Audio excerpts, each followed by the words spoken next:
Hey there, my name is Chris Acton with Acting Creative, and this is A Handwoven Experience, episode 106. And in this episode, we're gonna play scientist. In this episode, I'm gonna walk you through how to determine your exact number for waste. So let's back all that up and start from the beginning. When you're weaving a project, any project, there is gonna be waste, which refers to the inches of yarn that you lose as you're creating the project because of the way the loom is designed, because of a number of factors. There are always inches that you can't use in a project. If you want your project to be 36 inches, you have to add a lot more than that to end up with 36 inches. You hear me? Now, waste is also determined by what kind of loom do you have and what kind of weaver are you?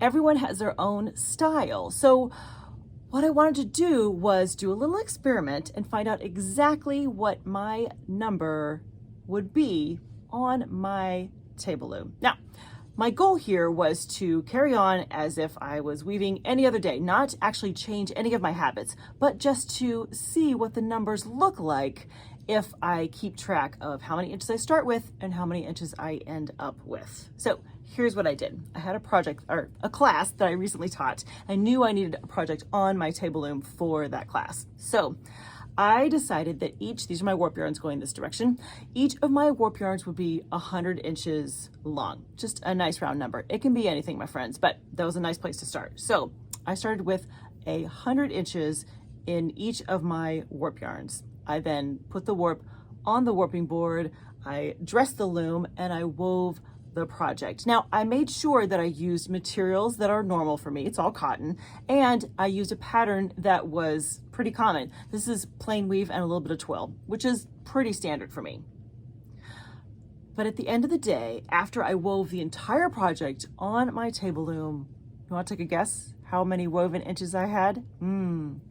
My project was 66 inches long. That's how many woven inches, that's how many inches of fabric I had at the end of the day. So I started with 100 and I ended up with 66. Yes, if you're doing the math, that is 34 inches of waste. Now, you may be thinking, holy crap, that's a lot.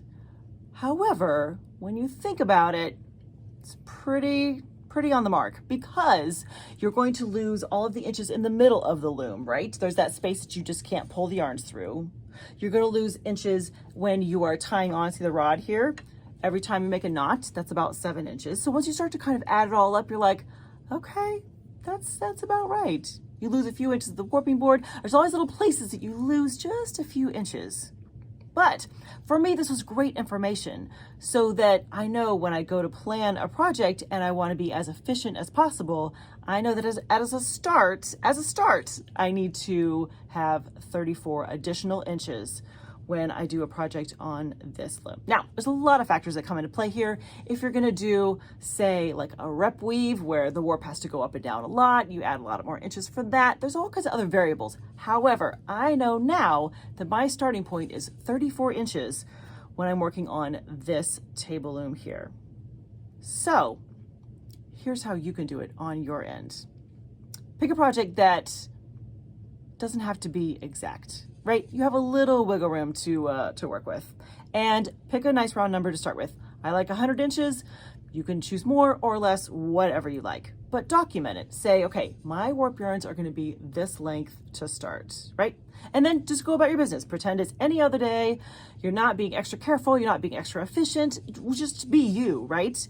Because the goal isn't to encourage you to act differently. The goal is to document how you normally act and then figure out what that number looks like for you. So weave your project, take it off the loom, knot the ends, however you want to do it, and then start your calculation. Measure from here, measure the woven part, measure that, and find out what your waste was from the beginning of the process to the end. Now, this is going to change per loom, right? So I haven't done it with my floor loom behind me right there. I haven't done it on the floor loom yet. So I'll be very curious to see how much more it is for the floor loom. But you get the idea. You can kind of really go down the rabbit hole here to see what your numbers will be. And I don't need for you to get really obsessed with every little tiny inch. That's not the purpose.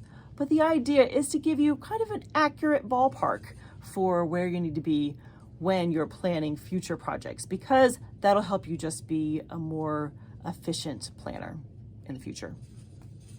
All right, friends, let me know if you try this fun little weaving experiment and what your results are, because I'd be very curious to hear how yours are compared to mine, because everyone's different, and that's a good thing. All right, friends, have a wonderful week. Happy weaving.